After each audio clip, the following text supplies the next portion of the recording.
अस्सलाम वालेकुम जी, मेरा नाम अबू बकर है। उम्मीद मल्टीमीडिया चैनल के प्लेटफॉर्म से आपको खुशामदीद कहते हैं।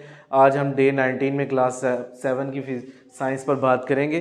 क्लास 7 में साइंस में जो हमारा टॉपिक है आज रेडिएशन, उसी से मुतल्लिका उसी को एक्सपेरिमेंट से हमने साबित करना है। फिर हमने बताना है कि कौन से अच्छे रेडिएटर्स होते हैं और कौन से बुरे जो है वो ऑब्जर्वर होते हैं हीट के। सबसे पहले हम रेडिएशन पर डिस्कस करते हैं कि रेडिएशन से बेसिक मकसद क्या है। जैसा कि आप देखते हैं कि ट्रांसफ़र ऑफ हीट का ट्रांसफ़र होना from hotter body to colder body, यानी गर्म जिस्म से ठंडे जिस्म की तरफ। मिसाल के तौर पर आप सनलाइट में बैठे होते हैं, डायरेक्टली सनलाइट आपके पास फॉल करती है तो आप थोड़े अरसे के बाद जो है वो गर्मी की शिद्दत को महसूस करते हैं, क्योंकि डायरेक्टली सनलाइट जो है वो आप पर फॉल कर रही है। लेकिन इसमें एक टर्म इस्तेमाल हुई है विदाउट हीटिंग, यानी बगैर हीट किए, बगैर किसी सोर्स से उसे हीट प्रोवाइड नहीं की जा रही, लेकिन फिर भी बॉडी जो है वो हीट ऑब्जॉर्व कर ली है, फील जो हो रहा है, उसे गर्मी की शिद्दत महसूस हो रही है, उसे हम रेडिएशन कहते हैं। जैसा कि सूरज से आने वाली जो शुआएं हैं वो रेडिएशन की जो है वो मरहून मिन्नत है। जैसे आप सूरज की रोशनी में बैठते हैं तो आपको जो है सूरज की गर्मी और शिद्दत महसूस होती है। अब थोड़े अरसे के बाद आप उसके अंदर उसके रास्ते में, सूरज की रोशनी के रास्ते में कोई रुकावट रख दें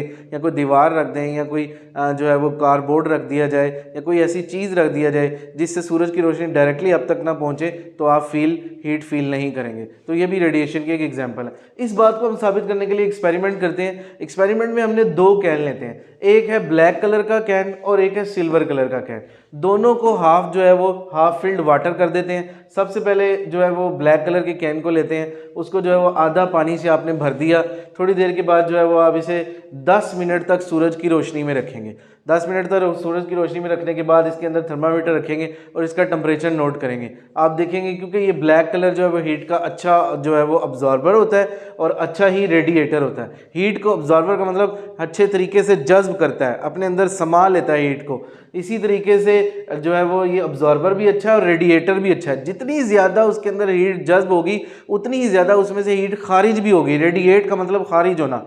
इसी तरीके से हम ब्लैक कलर के टेम्परेचर नोट करेंगे थोड़ी देर के बाद, तो वो टेम्परेचर जो है वो थर्मामीटर में हायर कंसीडर होगा।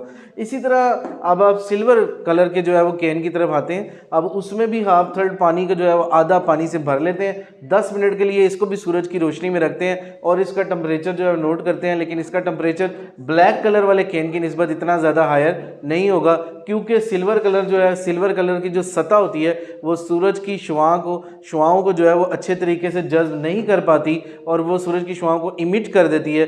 ना ही वो अच्छे ऑब्जॉर्वर होता है और ना ही वो अच्छा रेडिएटर होता है। यही मिसाल जो उसने गुड एंड बैड ऑब्जर्वर के अंदर और रेडिएटर के अंदर लिखी हुई है, ये एक्सपेरिमेंट साबित करता है कि जो अच्छे ऑब्जर्वर होते हैं तो वो अच्छे रेडिएटर भी होते हैं, क्योंकि जितनी ज़्यादा उसके अंदर हीट जज्ब हो सकती है उतनी ही ज़्यादा हीट इखराज भी हो सकता है और खारिज भी उतनी ही हीट करेगा। जैसे कि उसने एग्जाम्पल के तौर पर लिखा कि ब्लैक कलर जो है वो अच्छा रेडिएटर है और अच्छा ऑब्जर्वर है। इसी तरह सिल्वर कलर जो है वो अच्छा रेडिएटर भी नहीं है और अच्छा ऑब्जर्वर भी नहीं है।